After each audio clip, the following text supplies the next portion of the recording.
12 et 13 juin, les franciscains et les chrétiens locaux ont célébré avec beaucoup de joie la fête de Saint Antoine, patron de la custodie de Terre Sainte.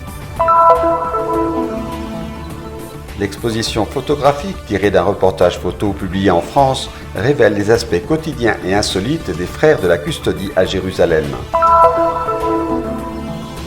De nouvelles étapes pour le musée qui devrait être inauguré en 2020 et exposera des documents et des œuvres de différents siècles appartenant au patrimoine de la custodie de Terre Sainte.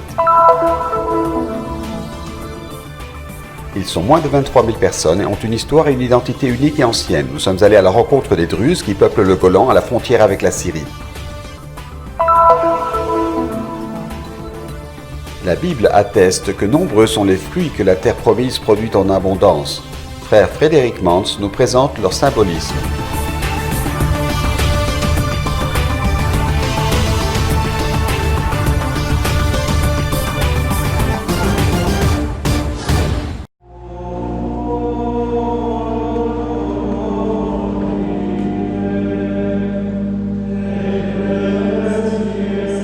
Célébrer la mémoire de Saint Antoine en Terre Sainte, l'homme qui a été reconnu comme l'Arche du Testament et docteur de l'Église à cause de sa connaissance des Saintes Écritures, a une grande signification. Quando noi andiamo a leggere i suoi sermoni, che sono un manuale. Quand nous allons lire ces sermons, qui sont un manuel de référence pour ceux qui étudient la théologie en vue de la prédication, nous trouvons une infinité de citations bibliques de l'Ancien et du Nouveau Testament. Et nous trouvons la capacité d'Antoine à coudre ensemble et à unir, à travers le fil de l'interprétation, les paroles de l'Ancien et du Nouveau Testament, ramenant toujours à cette clé de lecture fondamentale qui est Jésus lui-même. Le parole del Nuovo Testamento, riconducendo sempre tutto a quella chiave di lettura fondamentale che è Gesù stesso. La célébration en l'honneur de Saint Antoine, patron de la custodie de Terre Sainte, a commencé la veille de la fête avec la prière de la liturgie des heures, dirigée par le custode frère Francesco Paton. Per Antonio, ad esempio, Gesù è la sapienza del Padre che è presente già. Pour Antoine, par exemple, Jésus est la sagesse du Père qui est présente au début de la création pour éclairer toute la création, pour éclairer chaque personne. Cette sagesse devient alors chair et le Fils de Dieu que nous reconnaissons en Jésus, né de la Vierge Marie. Et en même temps, elle devient cette sagesse, la parole qui accompagne, guide et illumine le chemin de notre vie. Questa sapienza anche la parola che accompagna, guida, illumina il cammino della nostra vita. À cette occasion, les fidèles ont eu le privilège de recevoir la bénédiction avec la relique et aussi le pain traditionnel de Saint Antoine.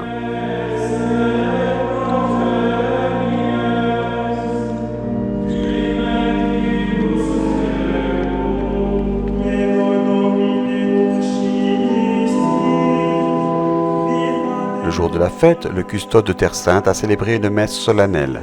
Parmi les participants, l'administrateur apostolique du patriarcat latin de Jérusalem, Monseigneur Pierre Battista Pizzaballa, et le représentant des églises chrétiennes présentes dans la ville sainte. Le custode a rappelé l'histoire de Saint Antoine, un ami authentique qui a intercédé pour les franciscains dans les moments les plus difficiles.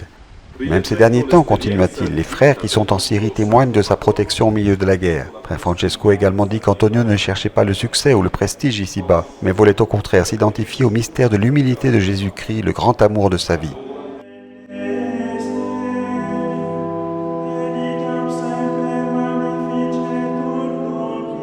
Saint Antoine est aimé partout dans le monde et le Moyen-Orient n'est pas en reste. Les chrétiens locaux de Terre Sainte lui sont particulièrement dévoués.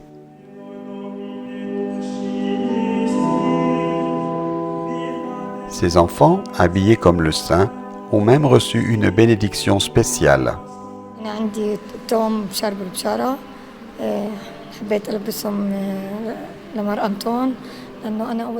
Ce sont mes jumeaux, Charbel et Bichara. J'ai promis de les habiller comme Saint Antoine pour mon fils aîné. J'aime Saint Antoine de tout mon cœur et je crois en lui. J'espère qu'il pourra toujours soutenir mes enfants et les protéger chaque fois que je lui demande d'intercéder pour ma famille.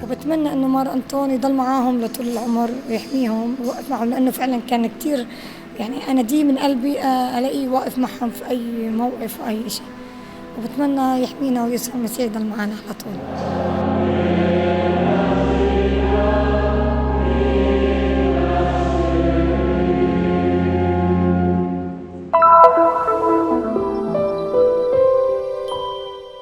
Frère Eyman apportant la communion dans les maisons des malades, frère Sénissa qui nettoie la tombe de Jésus au Saint-Sépulcre, ou encore frère Marcelo qui prépare le jambon, ou frère Paolo qui joue au basket avec les enfants de la paroisse. Il y a plusieurs moments immortalisés par Thomas Coex dans l'exposition Gardien du tombeau du Christ, inaugurée le lundi 11 juin à l'entrée de la curie custodiale de Jérusalem. J'ai reçu la nouvelle de l'anniversaire des 800 ans de présence franciscaine en Terre Sainte. Alors je leur ai demandé de faire un reportage, mais pas le reportage classique.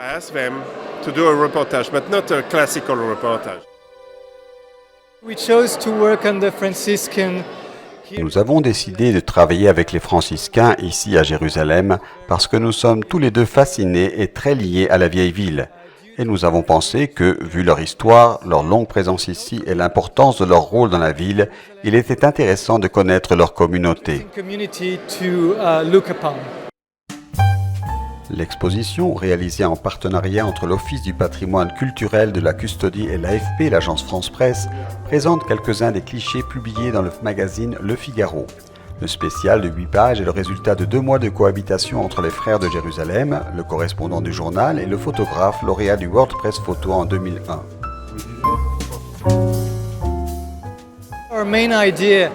Notre idée principale était d'essayer de montrer sur le plan quotidien, humain, voire intime, comment être franciscain à Jérusalem. J'ai été impressionné par la diversité des origines des frères et aussi surpris par la force des caractères et des personnalités que j'ai rencontrées.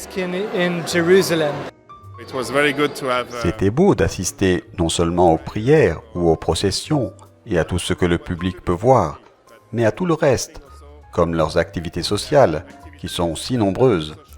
Ce point était très important pour nous.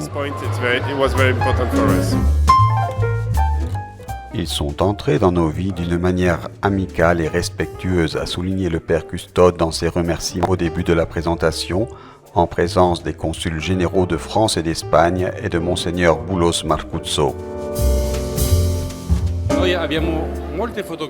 Nous avons beaucoup de photos de nous-mêmes, mais pour nous, il est intéressant de nous voir à travers les yeux des journalistes professionnels, de nous découvrir à travers leur regard, et à la fin, nous avons trouvé une vision de nous-mêmes à laquelle nous n'étions pas habitués. Ce fut une expérience positive et nous sommes très heureux que tout le monde puisse voir ces photos aujourd'hui. Un regard inédit et discret dans lequel toute personne qui le souhaite peut se plonger jusqu'à octobre.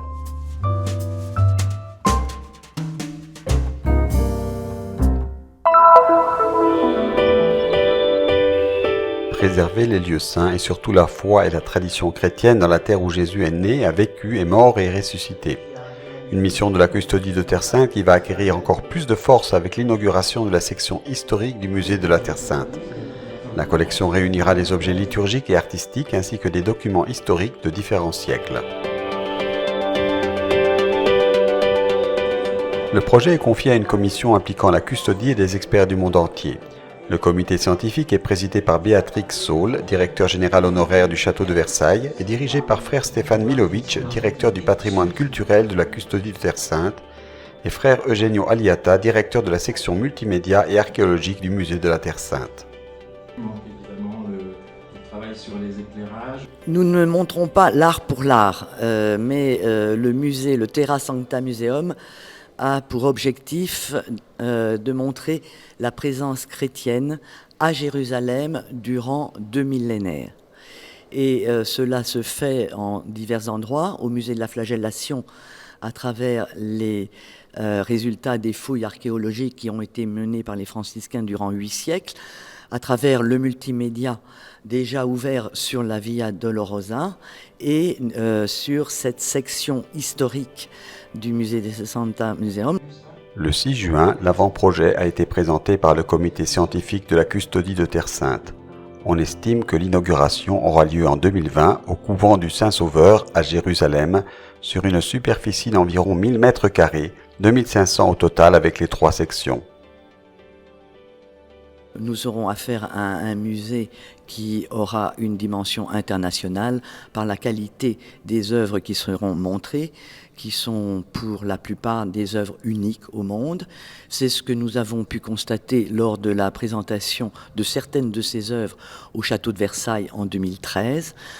Cette exposition a été extrêmement surprenante pour tous les visiteurs et en particulier pour les spécialistes, car personne ne soupçonnait l'existence d'œuvres d'art conservées de ce niveau et de cette rareté. Des peintures, un orgue du XIIe siècle, des espaces dédiés aux différentes églises ou à Saint-François d'Assise et au couvent du Saint-Sauveur, des registres baptismaux historiques de chrétiens locaux, des fouilles archéologiques, une salle multimédia, des objets des habits liturgiques, des cadeaux offerts par le Portugal, la France et l'Italie, des maquettes de basiliques et même des objets d'une ancienne pharmacie. Ce ne sont que quelques-uns des éléments qui composeront le musée qui présentera près de 300 œuvres, un projet qui avance grâce aux efforts communs.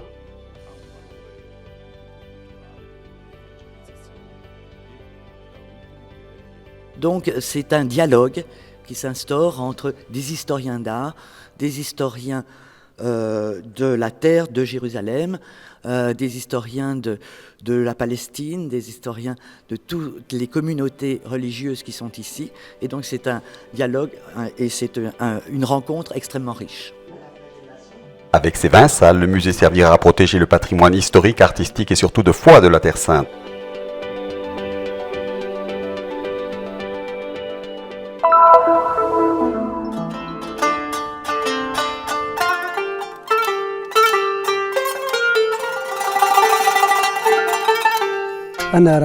Je m'appelle Rafik Ali Ibrahim de Majd al-Shamas, un village qui fait partie des hauteurs du Golan syrien occupé. Je suis né ici et mon histoire peut se résumer ainsi. Je me suis marié il y a 48 ans. Malheureusement, je n'ai pas reçu la grâce d'avoir des enfants, mais je suis toujours satisfait de ma vie. Tout le monde m'appelle Abou Wadi, ce qui signifie avoir confiance dans les mains du Dieu Tout-Puissant là-haut dans le ciel.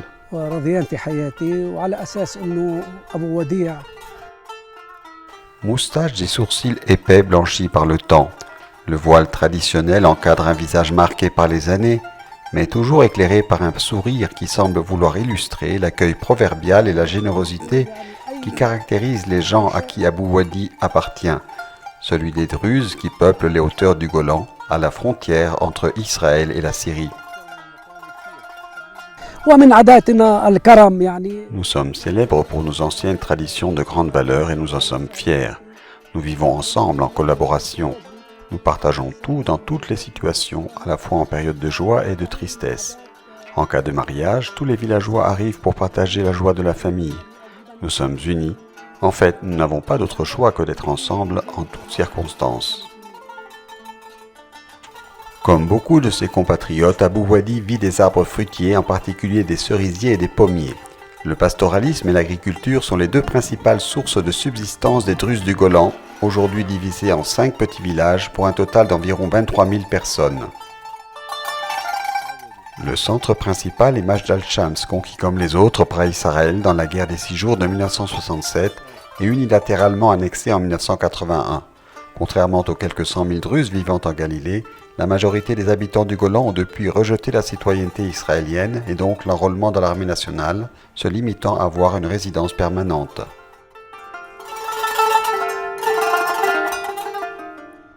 Je me considère comme un citoyen arabe syrien. Nous sommes fiers de notre citoyenneté et de notre identité et nous ne l'abandonnerons jamais.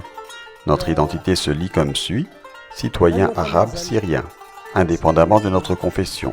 C'est ce qui caractérise la citoyenneté dans notre patrie bien-aimée en Syrie. Avec environ 1,5 million de fidèles dans le monde, concentrés au Liban, en Jordanie, en Syrie et en Israël, plus une petite communauté aux États-Unis et en Australie, la doctrine druze est particulièrement complexe, réunissant des éléments de l'islam, du christianisme, de l'hindouisme et du judaïsme.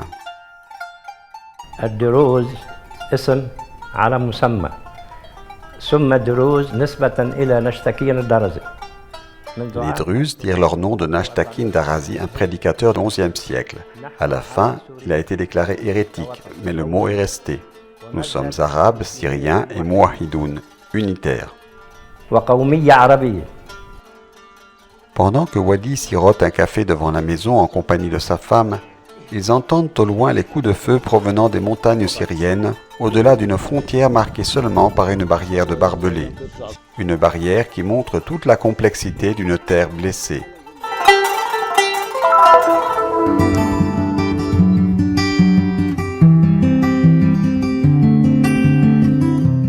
La Bible atteste que nombreux sont les fruits que la terre promise produit en abondance, garantissant la vie. La terre donnée par Dieu est riche parce que terre de blé, d'orge, de vigne, de figues et de grenades, terre d'olivier, d'huile et de miel. Il simbolismo dell'olio è molto ricco. Prima di tutto, Le symbolisme de l'olivier est très riche. Tout d'abord, c'est une nourriture, on en mange. L'huile d'olive sert au parfum. Ce symbolisme du parfum se retrouve aussi plusieurs fois dans le Cantique des Cantiques. C'est un signe de bénédiction. Le Deutéronome le dit clairement ainsi que Jérémie. Et c'est aussi un symbole du salut. lo dice chiaramente anche Geremia, anche un simbolo di salvezza. L'huile fruit de l'olivier est un symbole de bénédiction et de prospérité. Elle donne de la joie, de la force, guérit les blessures. Elle fait également référence à la sagesse, l'amour et la fraternité. Son utilisation surtout est importante. Nel profeta Zaccaria, capitolo 4, si parla di Le prophète Zacharie nous parle de 2 oliviers qui donnent de l'huile aux 7 lampes du temple. Qui sont ces 2 oliviers?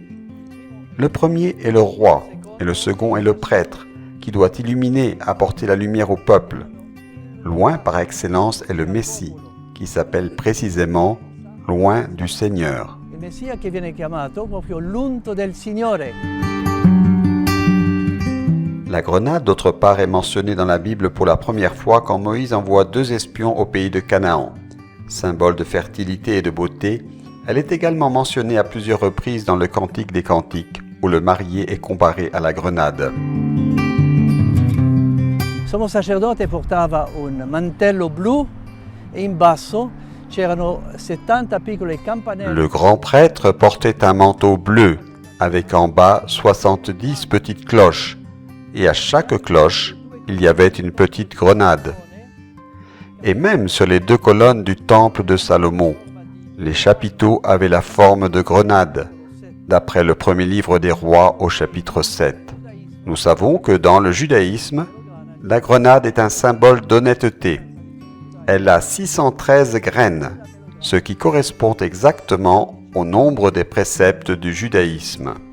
Esattamente corrisponde al numero dei precetti che sono nel giudaismo.